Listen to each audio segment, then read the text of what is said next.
Subscribe करें देवकीनंदन ठाकुर जी महाराज के YouTube channel को और हमारे वीडियोस को सबसे पहले देखने के लिए बेल आइकन को दबाना न भूलें।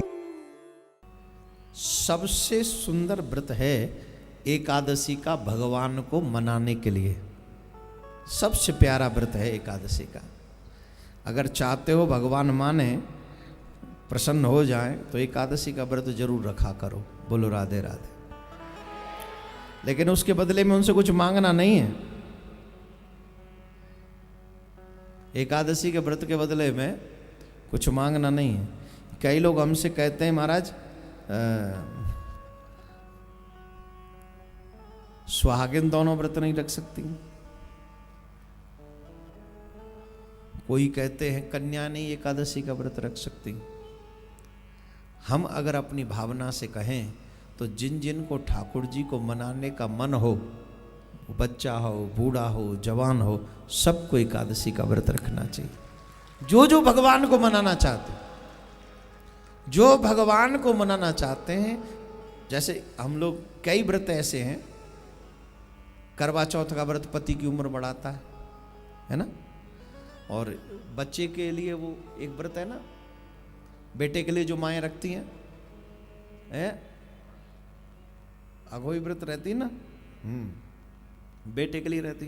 वैसे ही नारायण को मनाने का सबसे सुंदर व्रत है एकादशी का व्रत। राम कृष्ण हरि तीनों ही एक ही हैं, 500 नहीं है, पर तीनों ही उससे प्रसन्न होते हैं एकादशी के व्रत से।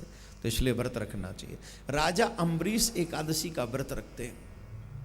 एक दिन एकादशी का व्रत रखे हुए थे, तो दूसरे दिन द्वादशी प्रारंभ हो गई थी और द्वादशी में पारायण कर रहे थे। उसी समय दुर्वासा ऋषि आ गए और दुर्वासा ऋषि को इन्होंने अपना अतिथि बनाया। आप पधारें, भोजन करें। ठीक है। अब ये चले गए जमुना स्नान करने। अब जमुना स्नान करने गए तो संत रमता जोगी बहता पानी। इनको कौन कहे कि आओ, गए, आगे लग गया आनंद। अब जो तिथि थी वो क्षीण होने वाली थी, मतलब बहुत कम समय के लिए बची थी। त्रयोदशी लगने वाली थी, द्वादशी पूर्ण होने वाली थी। अब पारायण द्वादशी में ही करना है। क्या करें महाराज? ब्राह्मणों को बुलाया, आचार्यों को बुलाओ। महाराज बताओ, महाराज तो आए नहीं, अब अतिथि को। और एक बात ध्यान से सुन लें, हेलो एवरीवन, द्वार पर अगर कोई घर पे कोई अतिथि आया है, उस अतिथि को भोजन कराने से पहले अगर आपने भोजन कर लिया तो ये महापाप है। इसमें बच्चे और बूढ़े दोनों को छुट्टी है। वयोवृद्धों को कईयों को औषधि लेनी होती है, दवा लेनी होती है, मेडिसिन लेना होता है, तो दवा के हिसाब से वो पूरा ना जेल लें, जिससे दवा चल जाए उतना ही जेमें। और बच्चे हो तो बच्चे होते हैं, उनको तो आप, बच्चे भगवान का स्वरूप होते हैं। इसलिए अगर समझदार हो गए, 5 साल से ऊपर हो गए, तो उन पे भी कंट्रोल आपको करना है। 5 साल से छोटा हो तो उस पे जरूर भगवान उसको क्षमा करते हैं। लेकिन घर में कोई अतिथि आया है और हमने अतिथि से पहले भोजन कर लिया है, तो जो समझो गई पानी में जिंदगानी। राधे राधे बोलना पड़ेगा। और ये बात मैं इसलिए भी जोर दे के कह रहा हूं क्योंकि मैंने कई बार ऐसी सिचुएशन देखी हैं। किसी ने हमको घर पे बुलाया, हम गए, तो वहां थोड़े तो छोटे 10-12 साल के बच्चे भी थे, कुछ बुजुर्ग भी थे। तो भैया आओ, आप लोग भी, हम शुरू कर रहे हैं, आप भी करो। हमने तो सोचा अतिथि देवो भव वाली कंडीशन होगी। मैंने हम शुरू कर रहे हैं, भैया तुम भी लगाओ अपनी अपनी थाली। बोले महाराज आप पाओ, हम तो पा चुके हैं जी। बोले हम तो पा चुके, अब आप पाओ। मैंने पा चुके मतलब? बोले हम लोगों ने भोजन कर लिया। बाहर करके आए थे कहीं? नहीं, यही जो अब आप करेंगे, कर लिया हमने।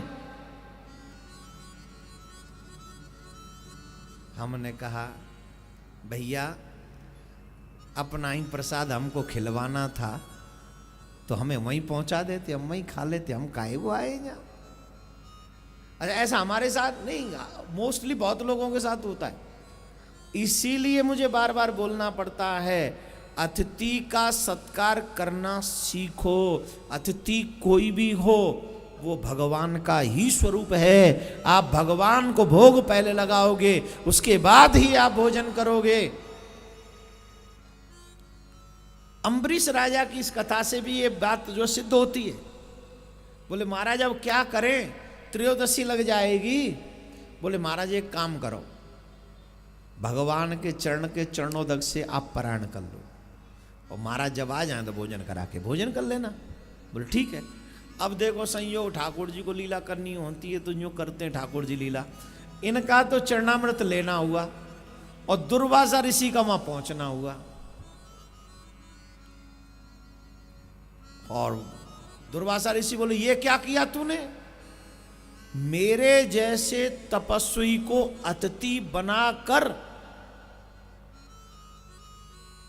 और मैंने तेरा आतिथ्य स्वीकार किया, उसके बाद भी मुझसे पहले तूने पारायण कर लिया।